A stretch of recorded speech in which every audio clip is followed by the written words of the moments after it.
In 1967, Davy Jones disappeared from public view and hid for a few weeks. Fans were shocked and disgusted to learn why. Davy Jones became famous as the lead singer of the Monkees, a band that was made just for TV.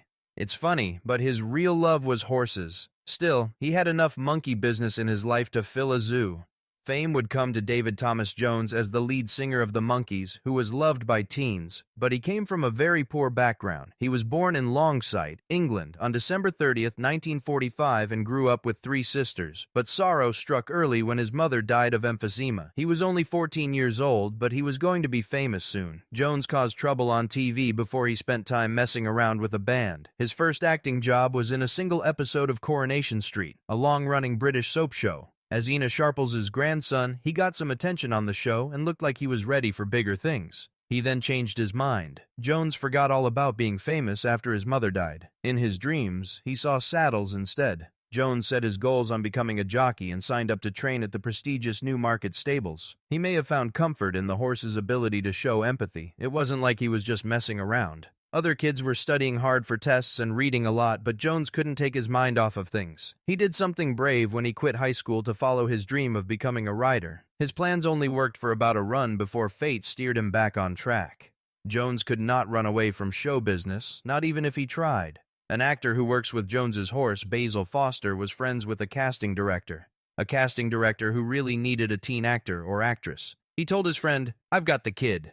Foster pushed Jones back toward the stage, even though, he thought Jones had a future in horse racing. The rest is history in the entertainment business. Foster put Jones in touch with a friend who works as a casting director, and it's no surprise that he got the part of the Smart Dodger in a production of Oliver. He was off to the races in an instant, or coming back from the races. Jones's return to the stage as the Smart Dodger was a success. People from all over the world, from London's West End to New York's Broadway, fell in love with the cheeky little actress. Jones was so believable as the Smart Dodger that he was nominated for a Tony Award. He really wanted fame after all. The Beatles made their famous U.S. debut on an episode of The Ed Sullivan Show. Can you guess who else was on the show that night? Yes, it's Davy Jones, our favorite sneaky sailor. Jones watched the whole show from backstage with wide eyes. It was the end of his life. Jones had an idea as he watched the Beatles turn the live crowd of young women and girls into a noise-filled mess. He wished he could join in on the action. He wrote about the important night in his own words. "I watched the Beatles from the side of the stage. I saw the girls having a great time. I told myself, this is it. I'd like some of that." He was going to get his due. There were many artists whose big breaks came on The Ed Sullivan Show, not just the Beatles. Jones caught the attention of Screen Gems boss Ward Sylvester after his own show that night. Jones soon began to appear in American TV shows such as Ben Casey and The Farmer's Daughter, but he would need a band to get a taste of Beatlemania. He changed his mind again. In the years before he joined the Monkees, Jones had a fairly good solo career. Off the back of his solo song, What Are We Gonna Do?, Jones got to number 93 on the Billboard Hot 100. The 19-year-old British person had a good meeting, but things were going to get bigger.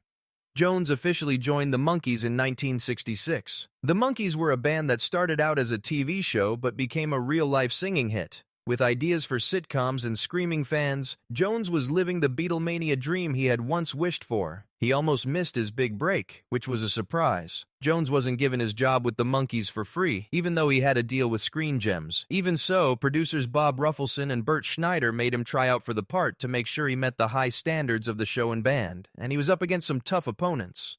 Jones got interested in becoming famous in a band because of the Beatles. They also gave him ideas for the show that made him famous. It was later revealed that the makers of the Monkees got the idea for their show from the Beatles' hit movie A Hard Day's Night. But Jones wasn't part of their original plan. At first, the makers of the Monkees wanted to use an existing band for the show. Their favorite band was Love and Spoonful, who were from Manhattan but didn't have much fame. But when that didn't work out, they switched to interviews and focused on Jones. They none. You right away that they had a star. Not everyone thought the same way, though. Jones was chosen by Snuff Garrett, the band's author, to sing lead on the Monkees' early songs. But the rest of the band didn't agree with that choice, and things got tense before the show even aired. To calm things down, the producers fired Garrett. Jones's skills would have been better off in the background, to be honest. Peter Tork, Jones's bandmate, said that Jones was better as a drummer than as a lead singer. Tork said Jones should have been on drums during the band's live shows, but there was one small issue: stress on small. Jones was a rock star on the drums, but the directors were afraid that Jones would be buried in the back. They were afraid that no one would see him behind the drum kit because he was short, so they stuck with their choice to make him the center of attention. Even though it looked like a good plan, it turned out to be a disaster. Here Come the Monkeys, the first pilot show for the Monkees, aired in 1966. It fell apart worse than a gorilla slipping on a banana peel. It got record-low ratings for the pilot show, which made people question Jones's appeal as a lead. The producers were kind enough to give it one more chance, and Jones's career was about to make or break. Jones was lucky that the company hadn't given up on the Monkees yet. They put out a cut version of the pilot that had Jones's original screen test in it. They broke records in a different way this time. The pilot had very high numbers, which made the already popular TV show a huge hit overnight. Jones saved the show, but he didn't really get credit for it. Jones and his friends were barely making ends meet when the Monkees first came out. Their pay was only $450 per episode. Even though they were on a hit show, their pay per show had gone up to $750 by the second season. That wasn't really a lot of money, but it was enough to buy a lot of bananas. Jones actually didn't make much money from the show. Even though they were very popular on TV and had hit records, Jones and his friends didn't make much money from all of their monkey stuff. In fact, besides the income they got from the music, they made nothing from selling monkey-themed items like lunchboxes, posters, and more. It wasn't easy for Jones to let go, though. Jones and his monkey friend Mickey Dolenz played for Columbia in the late 1970s. To put it simply, they wanted a share of the money they had helped earn from selling goods. The payout, however, was ridiculous. Only $10,000 each. Now that the first season of the Monkees was over and Jones was very famous, he did something that no one would ever think to do. He was gone. Fans started making up crazy stories that Jones was in grave danger even though the teenage hunk hadn't said a word. The truth was a lot stranger. The real reason Jones went missing was something that no one could have guessed. Jones got a draft notice because he was American, but he wasn't going to trade his tambourine for a tank. It whapped away. As brave of him to fast for 3 weeks in order to fail the physical, and it worked, but not without some drama. Before Jones failed his physical, the makers of the Monkees were afraid that Uncle Sam would want to hire their star. They had to start making the second season of the show quickly. Since they thought Jones would be out of the country, they finished production in record time, but it didn't matter. The official story is that Jones went hungry to fill the void, but there is another story that makes just as much sense. Jones allegedly dodged the draft not because he wasn't eating enough, but because he was the only one who could pay his family's bills. He had secretly started a family. Jones snuck away and quietly married Dixie Linda Haynes in December 1967 when Monkey Mania had reached epic levels. They were very quiet until October 1968 when their daughter Talia was born. That's when fans found out, and they weren't too happy about it. Jones's draw as a teenage heartthrob and lead singer of the popular boy band came in part from the fact that he wasn't married. His fans weren't too happy when they heard that he was getting married. Jones wasn't scared, though. He said, "I kept my marriage a secret because I think stars should have private lives." The reaction did, however, play a part in ending the marriage by 1975. When monkey craze hit the airwaves and TV sets of the country in the 1960s, David "Davy" Jones was the only person who could really shine.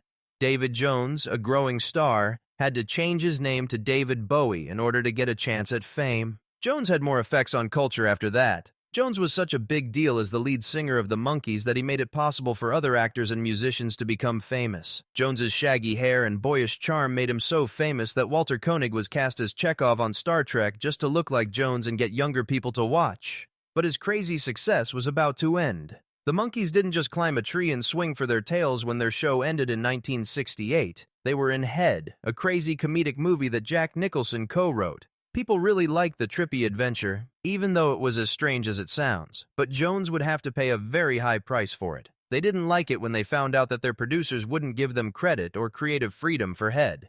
Jones, Dolenz, and Nesmith called in sick for one day, so Peter Tork showed up to a set that was empty. The protest caused a split in the band that can't be fixed. The boys went back to work after their short strike, but with one catch: the studio had to get a bigger cut of the movie's income. Even though they got the raise, the walkout caused long-lasting problems with the producers and ended their friendship as co-workers. It was only a matter of time before they fell apart without the producers who put them together. By 1970, the Monkees were no longer together. Jones and Dolenz were left to make one last sweet album called Changes After Two.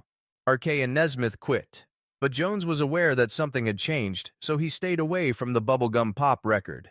Jones didn't hold back when he talked about changes,